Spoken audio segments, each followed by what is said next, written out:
j'espère que vous allez bien. On va faire le débrief de cette étape numéro 10 sur le Tour de France. Ça va aller assez vite. Ça va aller assez vite parce que on l'avait catégorisé cette étape comme l'une des grandes siestes de ce Tour de France et quelle ne fut pas notre surprise d'avoir droit à une gigantesque sieste pour cette étape entre Orléans et Saint-Amand-Montrond. Je vais vous montrer le profil, voilà, vous l'avez vu, il est magnifique, il n'y a rien, c'était le plat le plus complet, le plat absolu et méga surprise, on n'a pas eu d'échappée, une nouvelle fois sur ce Tour de France, je crois que c'est la 3e fois qu'on n'a pas d'échappée.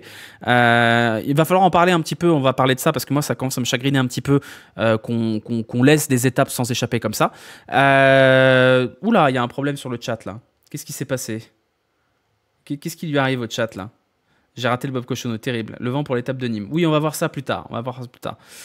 Du coup, on avait une étape de transition de 187 km entre Orléans et Saint-Amand-Montrond. On a eu une tentative de micro-échappée de environ quelques dizaines de kilomètres où on a d'ailleurs retrouvé Kevin Genietz, Brett Van Moer, Kobe Goossens, dont le seul objectif était, semble-t-il, d'harponner les points pour le maillot vert. C'était à peu près le seul truc intéressant pour l'instant de cette étape. Puis derrière, on a eu une longue procession jusqu'à Saint-Amand-Montrond où le sprint était tout droit et où on a eu le droit, enfin, à une victoire de Jasper Philipsen. Mais alors, même le sprint n'était pas intéressant. Même le sprint, on s'est fait chier. Ça a été du tableau noir de la part de Jasper Philipsen, qui a été lancé divinement bien par Mathieu Van Der Poel. Voilà, bon, pas grand-chose à signaler en réalité sur ce sprint, si ce n'est effectivement le très très beau travail de Mathieu Van Der Poel Oula, je suis en train de faire n'importe quoi là. Sur mon overlay. Le très très bon travail de Mathieu Van Der Poel qui a déposé Jasper Philipsen exactement là où il fallait, et donc enfin une victoire pour Jasper Philipsen dans ce Tour de France. Il courait après depuis le début de ce tour, il était annoncé comme un immense favori, y compris pour le maillot vert. On se rend compte que finalement c'est peut-être pas le cas et que ce sera plus dur que ça pour Jasper Philipsen pour s'imposer du côté du maillot vert, puisqu'il compte encore, je crois, 70 points de retard sur Binyam Girmay. Voilà, l'interface normalement est réglée. Vous pensez que c'est joué pour le maillot vert? Non, ce n'est pas joué du tout. Ce n'est pas joué du tout, puisqu'il restera encore 3 étapes de sprint, théoriquement. On aura donc demain l'étape du Lioran, qui sera une étape pour les baroudeurs, pour les échappés. On va voir ça après, on va en parler. Et on aura l'étape de Villeneuve-sur-Lot, de Aurillac à Villeneuve-sur-Lot, qui théoriquement aurait pu être pour une échappée, mais on peut imaginer que vu la bataille pour le maillot vert, ce sera une étape qui finira au sprint. Et on aura l'étape entre Agen et Pau, qui sera également une belle étape de sieste, je pense, tout comme l'étape entre Gruissant et Nîmes. Donc il reste grosso modo 3 étapes pour aller chercher des puntos. Et vous le savez, la victoire sur un sprint massif, c'est 50 points, et le deuxième est à 25. Donc il y a encore largement moyen du côté de Jasper Philipsen pour aller se rapprocher de Binyam Girmay. Et on peut imaginer que ce maillot vert se joue dans les échappées, comme ça avait été le cas à l'époque de Sagan ou de Van Aert.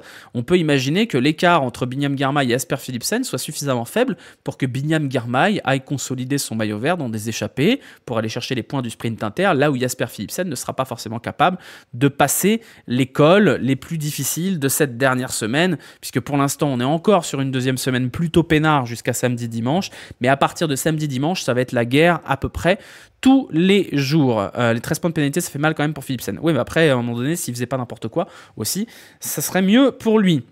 Voilà, sur cette échappée, du coup, pas d'échappée, sur cette étape, pardon.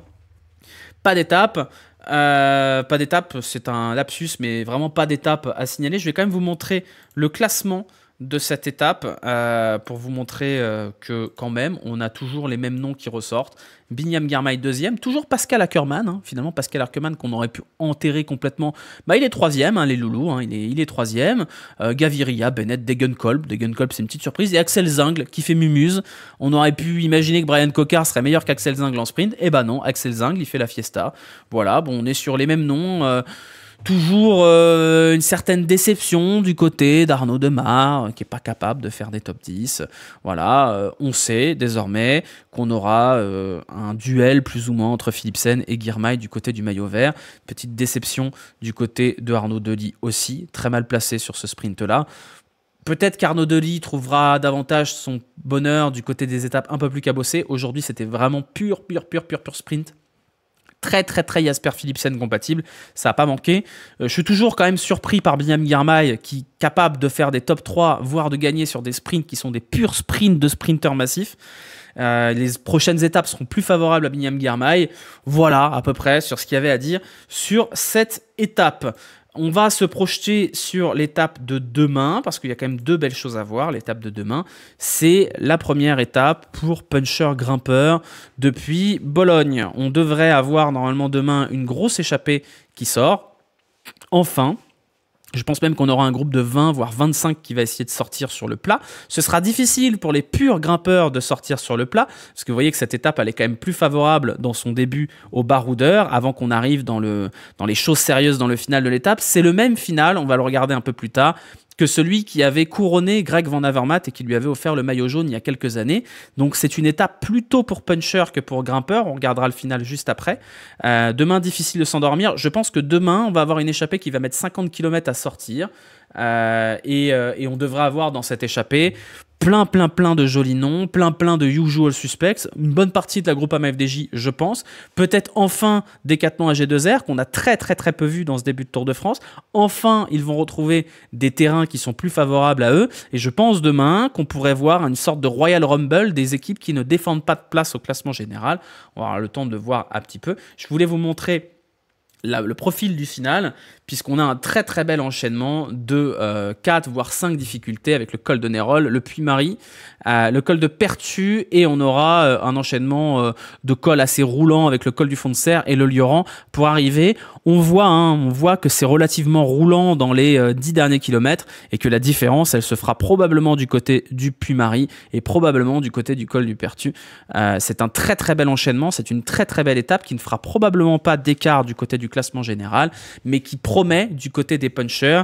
Il y a beaucoup de profils qui peuvent cocher cette étape-là, ne serait-ce que dans l'équipe Groupama FDJ qui ne joue pas le général. Un David Gaudu colle parfaitement à cette étape, un Valentin Madouas colle parfaitement à cette étape, un Quentin Paché peut tirer son épingle du jeu. Du côté de Decathlon AG2R, c'est une étape qui pourrait correspondre à un Bruno Armirail, qui pourrait correspondre à un Nance Peters, qui pourrait correspondre à un Nicolas Prodhomme. Il y a beaucoup de coureurs qui vont vouloir la taper, celle-là.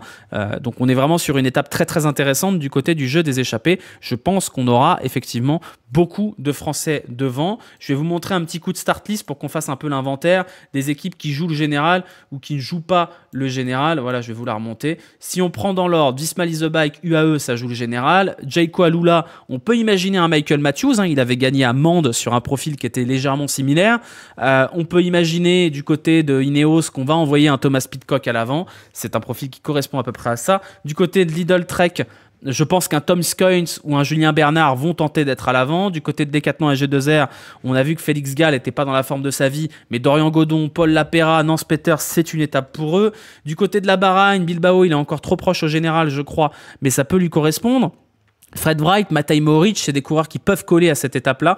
Il y a beaucoup de prétendants. Si on enlève Souda, les Red Bull, parce qu'ils doivent défendre Roglic et Evenepoel, on peut arriver chez Groupama FDJ, où là, c'est la fiesta. Tout le monde peut y aller du côté de Groupama FDJ. Ça correspond à tous les coureurs.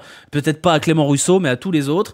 Du côté d'Alpecin, c'est difficile, mais peut-être qu'on peut imaginer un Axel Laurence. Ça me semble un peu dur pour lui quand même, mais on peut imaginer Mathieu Van Der Poel l'a tenté. Education First, Ben Illy me semble tout désigné pour aller tenter sa chance, ou alors Nelson Poles, les deux à peu près dans ce même style. Du côté de l'auto, Maxime Van Gies, je pense, sera devant. Israël, on a Stephen Williams, on a Derek Guy, surtout Derek Guy, ça me semble évident que Derek Guy va tenter de l'avoir celle-là.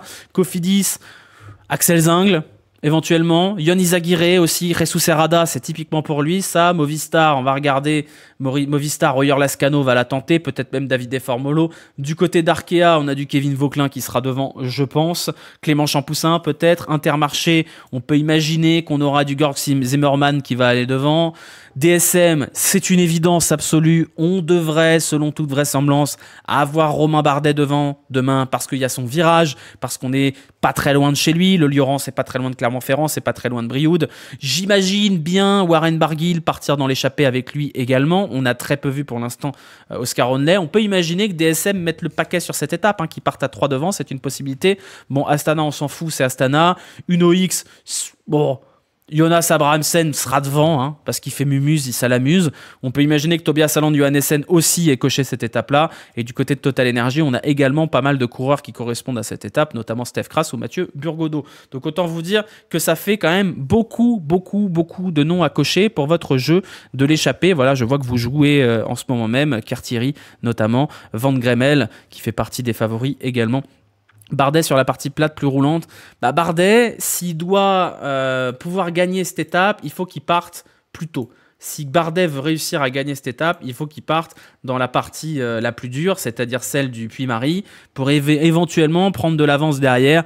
Et on peut imaginer que demain, on retrouve le duo Vandenbroek-Bardet, peut-être même Barguil par-dessus. Ça risque en tout cas d'être une étape qui sera très tactique, très intéressante à suivre du côté de la stratégie, parce qu'on a un enchaînement qui est à la fois relativement dur, mais avec beaucoup de moments de transition et qui est roulant sur la fin.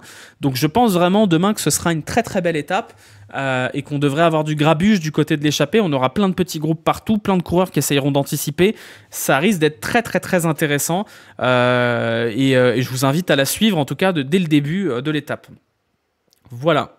Vu que le sprint inter est très tôt, ça va batailler. Alors le sprint inter, il n'est pas très tôt, hein. Regarde, il n'est pas suffisamment tôt. Je pense que l'échappée sera partie au niveau du sprint inter. Il y a quand même 65 km avant le sprint intermédiaire. J'ai tendance à penser que demain, l'échappée sera partie au sprint inter, à moins que ça bagarre tellement fort qu'on ne soit pas parti au niveau du sprint inter. Mais c'est suffisamment loin normalement pour que l'échappée soit partie d'ici là. Je vous rappelle que vous pouvez parier sur les échappées de demain, vous tapez point d'exclamation prono, vous mettez 10 noms séparés par un point-virgule et ça comptera derrière pour le classement. Aujourd'hui, on ne mettra pas de classement puisqu'il y a eu 0 point pour tout le monde aujourd'hui. Il n'y a pas eu d'échappée. Des conseils pour mieux comprendre le cyclisme. Alors, il y a une très bonne série sur la chaîne YouTube du Tour de France qui commence à dater, qui s'appelle le Tour de France pour les nuls, qui t'expliquera au mieux tout ce qu'il y a à savoir là-dessus. Demain, c'est la quatrième plus grosse étape en termes de dénivelé. Ouais, en fait, elle paye pas de mine cette étape de demain. Mais je crois qu'elle fait 4003 de dénivelé positif, c'est énorme. Et surtout, quand on regarde le profil, en fait, c'est une étape qui est très longue. Hein. C'est 211 km, c'est interminable, 211 km. À titre de comparaison, on a eu 200 km du côté de Troyes, ça a été une boucherie. Et on a eu 230 km du côté de Piacenza-Turin, et c'était une étape de sprint. 211 km pour une étape de transition, c'est interminable. D'autant que le dénivelé positif, il est concentré dans les 100 derniers kilomètres, dans cet enchaînement très très dur qui nous emmènera du col de Néron jusqu'au Lioran. Donc vraiment, demain, c'est une étape qui peut faire très très très très mal et dans laquelle on va avoir du spectacle du début jusqu'à la fin. Ouais, c'est ça, 4350 mètres de dénivelé positif. Mazou va pouvoir garder un autre truc, et tout à fait. Enfin, en tout cas, ça va être pour moi le dernier kit qui n'a pas été remporté. Donc vraiment, demain, on est sur une étape où il y a du vrai enjeu pour le jeu de l'échappée qu'on va regarder tout de suite. Puisque, hop là, je vais vous l'afficher tout de suite. Le jeu de l'échappée, je vais juste vous remettre le classement général qui n'est pas à jour, parce que j'ai oublié de le mettre à jour, pour vous montrer que c'est toujours Mick Dovahkiin qui est en tête. Et je vais vous montrer ma sélection à moi pour demain. Voici ce que je vous ai mis pour demain. J'ai choisi d'être petit bras. Je vous ai mis Jonas Abrahamsen, parce que ça me semble à peu près évident qu'il va aller devant. Je vous ai mis 4 coureurs de l'équipe Groupama FDJ, parce que s'ils ne sont pas devant demain Groupama FDJ, je ne comprends pas trop leur Tour de France. Donc je vous ai mis les 4 qui me semblent les plus à même de potentiellement gagner demain, c'est-à-dire Quentin Paché, David Gaudu, Valentin Madouas, Romain Grégoire. Si je devais mettre une petite pièce, je la mettrais sur David Gaudu, parce qu'il me semble qu'il a des très très bonnes jambes. On l'a vu à Valoir, on l'a vu du côté de Troyes. Je pense que David Gaudu, il a les jambes de feu et que demain, c'est une étape qu'il a cochée. De toute façon, David Gaudu, soit c'est celle-là, soit il faudra attendre la très haute montagne où les prétendants seront très sérieux. On aura dans la haute montagne du Richard Carapaz, du Simon Yates, tous les mecs qui sont un peu largués au général. Ce sera plus dur de gagner. Demain, c'est une étape qui ressemble un peu à une classique, 211 km, avec du dénivelé, mais pas trop. Et David Gaudu, il a ce profil à la fois de classic man et de puncher qui peut correspondre. Et il a une équipe autour de lui qui peut lui permettre d'aller gagner une étape. Madouas aussi, ça colle très bien à ce genre de profil. Quentin Paché, il a également la bonne jambe. On l'a vu essayer de sortir aujourd'hui sans succès. Et Romain Grégoire, on a 4 coureurs du côté de Groupama FDJ qui collent très bien à cette étape, donc je pense qu'ils seront devant. Je vous ai mis Romain Bardet pour des raisons évidentes, on est chez lui, c'est son barreau d'honneur, il y a son virage, il essayera d'être devant à puissance 1000. Je vous ai mis Ben Illy et Derek Guy parce qu'ils ont également une volonté de briller sur des terrains qui sont à peu près de ce domaine-là. Et je vous ai mis Warren Barguil pour aller aider Romain Bardet. Et Mathieu Burgodeau, effectivement, j'ai pas mis de décathlon à G2R, mais il y en a pas mal qui correspondent. Je pense que demain, Dorian Godon sera devant. Je pense demain que Nance Peters sera devant également. Il y aura, je pense, beaucoup de coureurs qui vont tenter de prendre d'échappée. Je ne serais pas surpris demain qu'on ait un groupe de 30 à l'avant et qui prennent d'ailleurs largement le large. Je pense même que c'est possible, même si ça me semble difficile. Je pense que demain, on peut potentiellement avoir un changement de leader au maillot jaune, même si ça me semble quand même assez improbable parce que c'est moins dans la culture des derniers Tours de France que de lâcher le maillot jaune. Si on regarde le classement général, on peut imaginer demain une échappée qui part et qui prend 10 minutes d'avance. Et pourquoi pas un Ben Illy avec le maillot jaune. Ben Illy, il est à 7 minutes 15. Peut-être qu'on lui laisserait le maillot jaune pour avoir la paix jusqu'aux Pyrénées. Je sais pas, on peut imaginer. Derek Guy, il est un peu proche à mon goût, il est à 4 minutes, mais pourquoi pas? Je pense que c'est dangereux de laisser Derek Guy devant. Mais si on regarde du côté des coureurs qui ont 7 minutes de retard, on peut imaginer un Guillaume Martin tenter un rapproché, un Steph Kras, un Ben Illy, un Javier Romo, pourquoi pas. Après, ce sera un peu difficile parce qu'on est tout de suite à 15 minutes. Mais si demain, on a une échappée qui part et qui prend 6, 7, 8 minutes d'avance, on peut imaginer avoir du Santiago Buitrago, du Ben Illy, du Steph Kras ou du Guillaume Martin en jaune. Rêvons plus grand, après tout.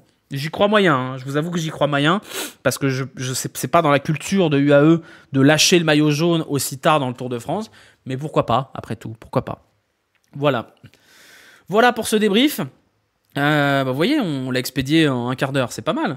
On se retrouvera du coup demain vers 18h dans la foulée de l'étape pour débriefer, en espérant une 4e victoire française, en espérant une victoire du côté des copains, c'est-à-dire Valentin Madouas, Quentin Paché ou David Gaudu, même si je suis un peu chauvin.